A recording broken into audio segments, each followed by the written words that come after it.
Assalamu alaikum warahmatullahi wabarakatuh. Insha Allah tunaendelea na darasa letu la tajwidi kupitia kitabu kinachoitwa Hidayatul Mustafid fi Ahkami Tajwid.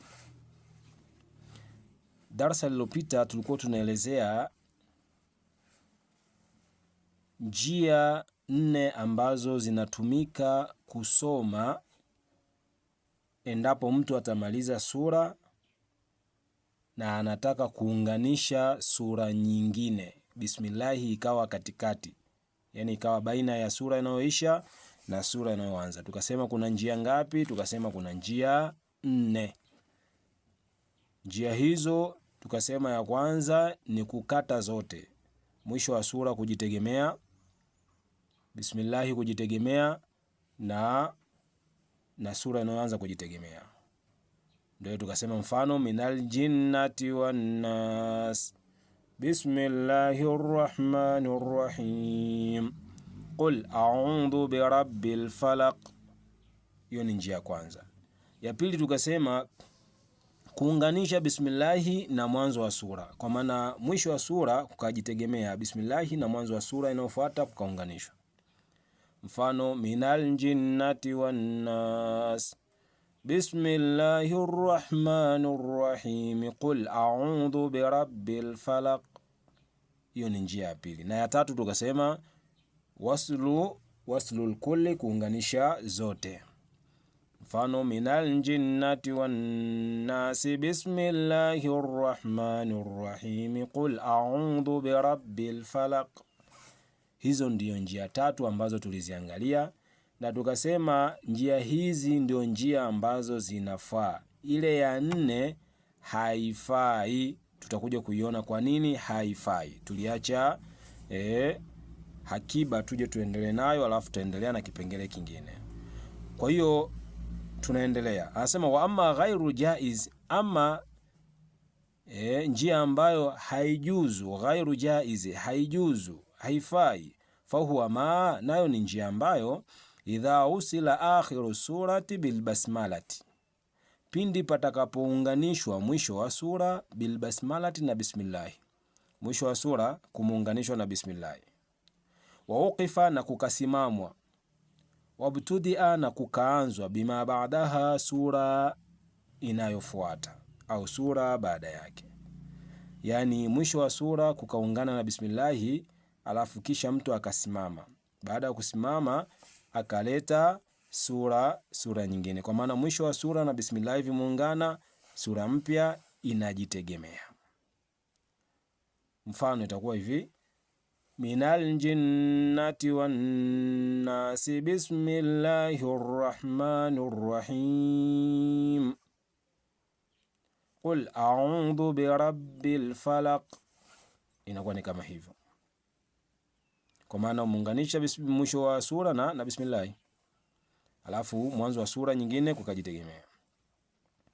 Kwa wanasema wawajuhu adami, na njia kule kukosekana adami jawazihi, kule kukosekana kujuzu kwake, kwa maana wajuhu, na njia hii adami jawazihi, kule kukosekana kujuzu kwake, hii njia kumekosekana kufaa kwake, kwa maana haifai. Annahu, hakika, yuhim, inampahamu msomaji au msikilizaji, anna albasmalata min akhir, kwamba bismillahi ndiyo mwisho, kwa maana inampa mtu hamu, yani yule ambaye mfano mtu anasikiliza ataamini kwamba bismillahi ndiyo mwisho. Asema wajuhu adami, na njia hii kule kukosekana adami, kukosekana jawazihi, kujuzu kwake, annahu, hakika, yuhim, kwa maana annahu, hakika njia hii, yuhim, itampahamu mtu, anna albasmalata, hakika bismillahi, min akhiri, kwamba ndiyo mwisho wa sura. Kwa mfano minal jinnati wan nasi bismillahir rahmanir rahim qul a'udhu birabbil falaq. Kwa hiyo mtu atajua kwamba minal jinnati wan nasi afu bismillahir rahmanir rahim ndio mwisho wa sura, alafu hiyo inayofuata ndio sura nyingine. Kwa hiyo njia hii haijuzu kutokana na sababu hiyo. Kwa hiyo kwa wale ambao wanasoma Qur'ani. Unapotaka kusoma Qur'ani kutoka sura moja kwenda sura nyingine, unapomaliza sura tumia zile njia tatu ambazo tumezielezea. Usije ukaitumia hii ya 4 kuunganisha bismillah na sura. Kuunganisha bismillah na sura. Ama ibara ya leo ambayo tunaendelea nayo ukurasa namba 9 kwa wale ambao wenye vitabu, anasema faslu kipambanuzi fi ahkami nuni sakinati wa tanwini, katika hukumu ya nuni sakina na tanwini. Leo tutaangalia nuni yenye sakina. Nikisema sakina nadhani watu watakuwa wananifahamu. Sakina nadhani watu watakuwa wananifahamu. Tutakuja kusoma somo la herufi kwa wale ambao ndo kwanza kabisa wanaanza. Tutasoma zile alifu bete, zile irabu na nini, lakini kwa yule ambaye tayari ameshaanza kuzijua hizo, kwa maana anafuatilia darasa hizi za tajwidi, naamini kwamba herufi anazijua. Nikisema sakina anakuwa anafahamu sakina ni nini. Asema fi ahkami nuni sakinati wa tanwini, katika hukumu ya nuni sakina na tanwini. Nuni yenye sakina, hukumu ya leo itakuwa ni nuni yenye sakina alafu na tanwini. Tanwini maana yake ni zile fatahaten, kasraten na dhammaten. Nuni sakina ni ile nuni ambayo imewekwa sakina juu yake. Anasema swali, an-nunu sakinatu wa tanwinu, nuni sakina na tanwini kama halatan lahuma, zina hali ngapi hizo mbili? Nuni ikiwa na sakina na zile tanwini fatahaten, kasraten, dhammaten zina hali ngapi? Jibu linakuwa lahuma, zinazo hizo mbili, nuni sakina na tanwini, arba'atu halati, hali 4. Arba'atu halati, hali 4. Zipo hali 4. Hali ya kwanza al-idhharu, idhhar, hukumu ya idhhar. Wal idgham, na hukumu ya idgham. Wal iqlabu, na hukumu ya iqlabu. Wal ikhfa'u, na hukumu ya ikhfa'u. Kwa hiyo nuni sakina na tanwini ndani yake tunapata hukumu 4: idhharu, idghamu, iqlabu, ikhfa'u. Kwa hiyo twende taratibu tukaione moja baada ya nyingine. Na nimesema somo la tajwidi ni somo ambalo linahitaji mazoezi. Kama unataka kuijua tajwidi vizuri, basi unaposoma ibara unarudi kwenye masahafu unaangalia mifano. Ili ni somo ambalo linaendana sana kwa vitendo.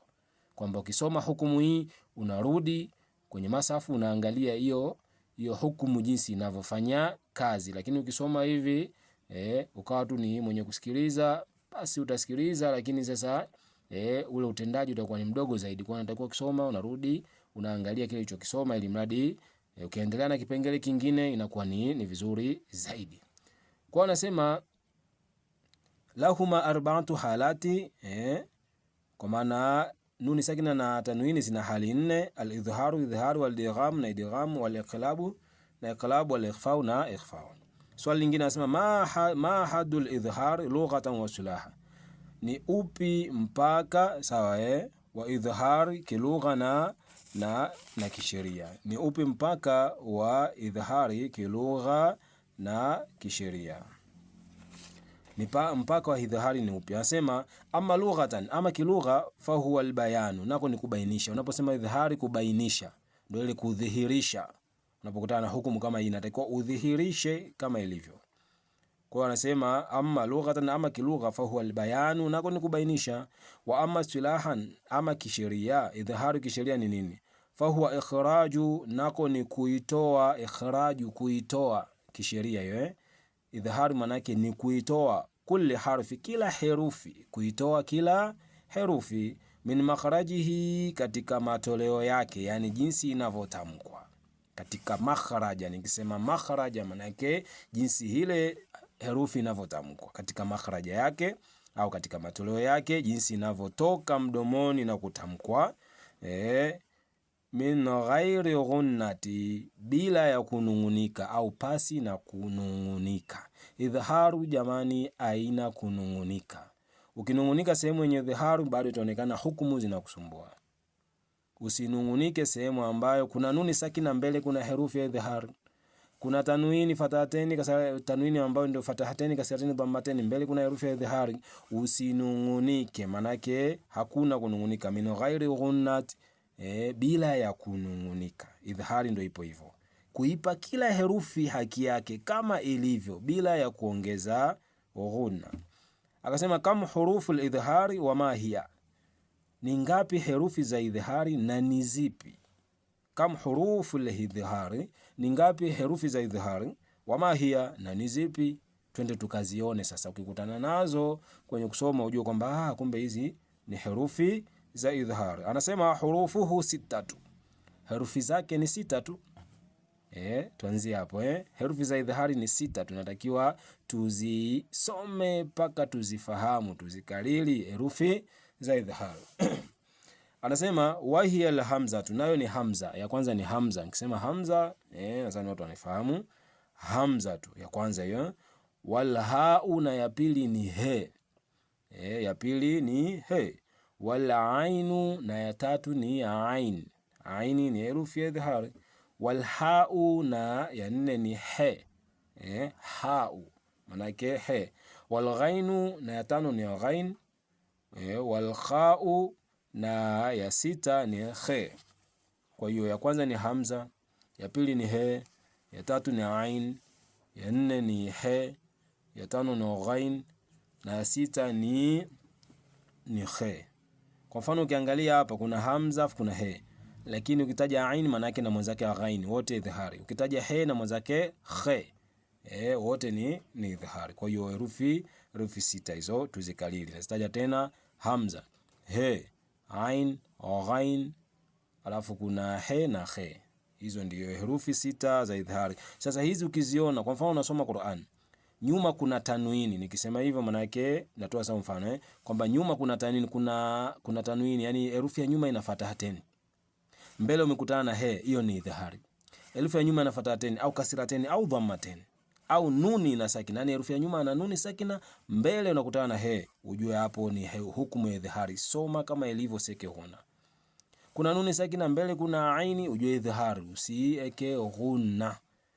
Sijui kuna tanwini mbele kuna nini, kuna ghaini, idhhari. Kwa utafanya mazoezi kama tafuta herufi zote, yani hukumu zote za idhhari kwa kadri utakavyoweza. Kwa unaweza kufunua tu masafu sehemu yoyote, kwa sababu hukumu tayari ushajua. Unafunua sehemu yote, unaangalia herufi gani ina fataha teni, ina kasra teni na dhamma. Je, ya mbele ni herufi ya idhhari? Kama si ya idhhari tutakuja kuisoma kwenye hukumu nyingine.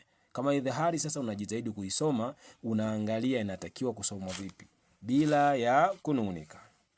Akasema wajamaaha, na wamekusanya baadhuhum, baadhi yao, fi awaili, mwanzo, awail kalimati, mwanzo wa maneno, nisfi bait, nusu ya beti.